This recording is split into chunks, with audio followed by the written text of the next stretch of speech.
ஓம்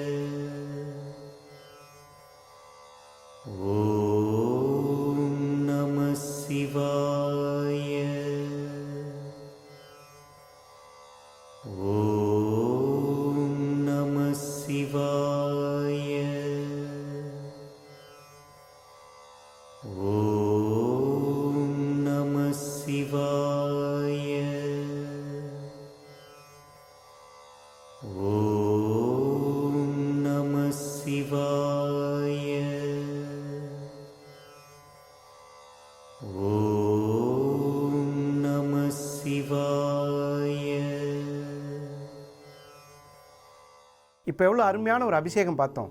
இப்போ இந்த கோவிலை பற்றி தெரிஞ்சுக்கணுங்கிற ஒரு ஆர்வம் எல்லாத்துக்குமே இருக்கும். இது என்ன சுவாமி, ஏதோ ஒரு சுவாமியோட பேர் தான் சொல்லுவீங்க எப்பயுமே, இப்போ முத்துக்கருப்ப பிள்ளை குருமகா சன்னிதானம் இப்படிலாம் சொல்கிறீங்க, இது என்ன விஷயம் அப்படின்னு கேட்கும்போது, இந்த முத்துக்கருப்ப பிள்ளை அப்படிங்கிறவர் வந்து ஒரு பிரம்மச்சாரிங்க. இந்த பிரம்மச்சாரி என்ன பண்ணியிருக்காரு அப்படின்னு கேட்டிங்கன்னா, சிவ பூஜை தொடர்ந்து செஞ்சுட்டே வந்துட்டு இருந்திருக்கார். அப்புறம் அப்படியே கொஞ்ச நாள் அப்படியே இருந்துட்டு அப்புறம் சிவகதி எய்தி விட்டார்.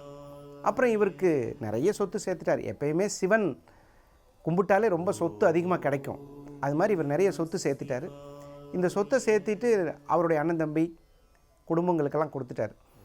அப்புறம் ஒரு நாள் கனவில் அவங்கள பார்த்து இந்த மாதிரி வந்து எனக்கு ஒரு சிவன் கோயில் கட்டுங்க அப்படின்னு சொல்லியிருக்காரு.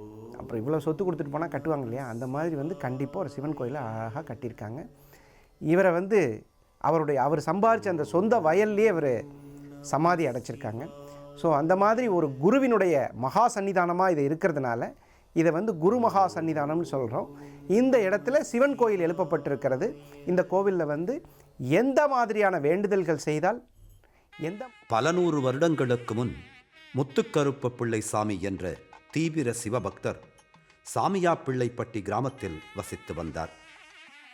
செல்வந்தரான போதிலும் அவர் பிரம்மச்சரியத்தை மேற்கொண்டு சிவபக்தியை ஊர் மக்களுக்கு போதித்தார். முத்துக்கருப்ப பிள்ளை சாமி அவர்கள் தான் சித்து பெற்ற சித்த வைத்தியம் மூலம் மக்களுக்கு பல்வேறு உதவிகளையும் செய்து வந்துள்ளார்.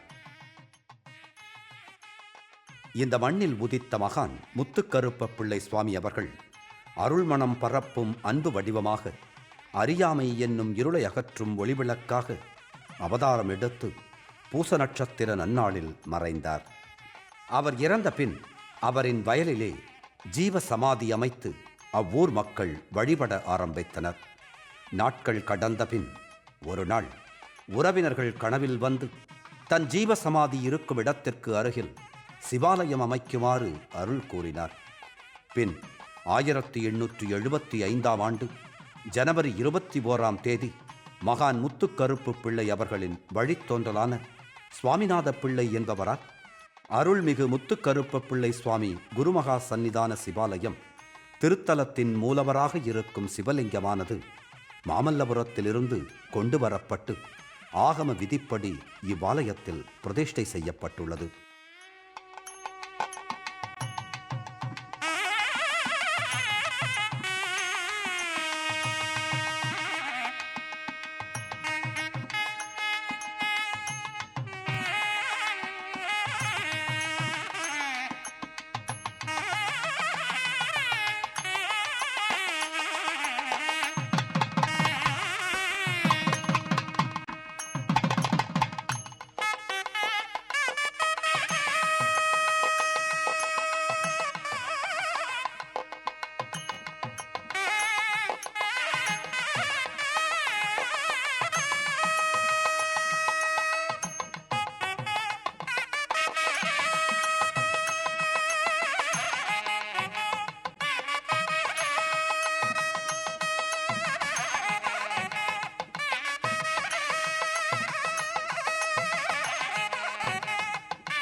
இப்போது இந்த சிவலிங்கத்தை பார்த்தோன்னே உங்களுக்கெல்லாம் ஒரு ஆசை வரும், இந்த சிவலிங்கம் எங்கே செஞ்சுருப்பாங்க, மகாபலிபுரத்தில் செய்யப்பட்ட, ஏன்னா மகாபலிபுரம்னு சொன்ன உடனே கனவுல கல்லிலே கலைவண்ணம் கண்டான் அந்த வார்த்தை கண்டிப்பாக கண்ணில் தோணும். அந்த மாதிரி மகாபலிபுரத்தில் செதுக்கப்பட்ட இந்த சிவலிங்கம் இந்த இடத்தில் பூஜிக்கப்பட்டு, பூச நட்சத்திரம் மாதம் பூச நட்சத்திரம் வருது இல்லையா, கடகராசியில் வரக்கூடிய பூச நட்சத்திரத்தில் சந்திரன் பிரவேசிக்கக்கூடிய காலகட்டத்தில் குரு பூஜை நடக்குது. ஒவ்வொரு மாதமும் நடக்குது. சிறப்பு பூஜைகளாக இருக்கும். அது மட்டும் இல்லை, அதே மாதிரி அமாவாசை பௌர்ணமி தினங்களில் கோபூஜையில் கலந்துக்கிறது ரொம்ப ரொம்ப விசேஷங்க. கோபூஜையில் கலந்துட்டாலே லக்ஷ்மி கடாட்சம் கிடைக்கும். நிறைய பேர் இப்போல்லாம் ரொம்ப மறந்துட்டாங்க. இந்த கோமியங்கிறத ஏதோ ஒரு தவறான பொருளாக நினைக்கிறாங்க. கோமியங்கிறது ரொம்ப அற்புதமான, வீட்டில் நன்மை தரக்கூடிய, அதிர்வு சக்திகளை தரக்கூடிய ஒரு பொருள். அந்த கோமியம் அப்படிங்கிற ஒரு பொருள் உங்கள் கண்ணில் தேய்ச்சிட்டாலே நிறைய வியாதிகள் போயிடும். அதே மாதிரி அந்த கோமியத்திற்கு இருக்கக்கூடிய சக்தி வீட்டை புனிதப்படுத்துங்க. ஒரு கணபதி ஹோமம் பண்ணுறதுக்கு முன்னாடி ஒரு வீட்டில் அந்த கோமியத்தை தெளிச்சிட்டாலே உங்கள் வீடு புனிதம் அடைஞ்சிடும். அவ்வளோ அற்புதமான கோமயம் அப்படிங்கிறது அவ்வளோ அற்புதமான ஒரு திரவியம். பயன்படுத்துங்க. நிறைய பழங்கால விஷயங்களை மறந்ததுனால தான் நமக்கு நிறைய பிரச்சனைகள் வருது. அதனால் கோமியம் மாதத்தில் ஒரு தடவையாவது, இப்போல்லாம் கொஞ்சம் முதல்லாம் இலவசமாக கொடுப்பாங்க, அவங்கக்கிட்ட பால் வாங்கிட்டு இருந்தால் கண்டிப்பாக கொடுப்பாங்க. இப்போல்லாம் கொஞ்சம் ஏதோ பணம் கொடுத்தா கூட கொடுக்குறாங்க. அதனால் அந்த கோமியத்தை வீட்டில் பயன்படுத்துவதால் துஷ்ட சக்தி விலகிடுங்க. அது பெரிய விஷயம். துஷ்ட சக்தியே இருக்கக்கூடாதுங்க. நெகட்டிவ் எனர்ஜி வீட்டில் இருக்கக்கூடாது. இப்போ நிறைய பேர் எங்ககிட்ட சொல்கிறாங்க, காலையில் நாங்கள் இந்த அற்புதங்கள் திருமாலயங்களில் வரக்கூடிய பாடல்களையும் இந்த சுவாமியும் தரிசனம் பண்ணுறதுனால வீட்டில் எங்களுக்கு எந்த விதமான நெகட்டிவ் எனர்ஜியும் வர்றதில்லைங்க. கண்டிப்பாக நாங்கள் இதை ரெகுலராக கேட்குறோன்னு அதை சொல்லும்போது சந்தோஷமாக இருக்குது. அதே மாதிரி இந்த கோமியம் பயன்படுத்துவோருக்கு நெகட்டிவ் எனர்ஜி வீட்டில் வராது. திருப்பாம்புரம் என்ற திருத்தலத்தில் உள்ளவாறே இத்தலத்திலும் நாகலிங்கம் கிருஷ்ண நாகலிங்கமானது 150 ஆண்டுகள் பழமை வாய்ந்த அரச மரத்தடியில் அமைந்து அருள் பாலிக்கின்றது.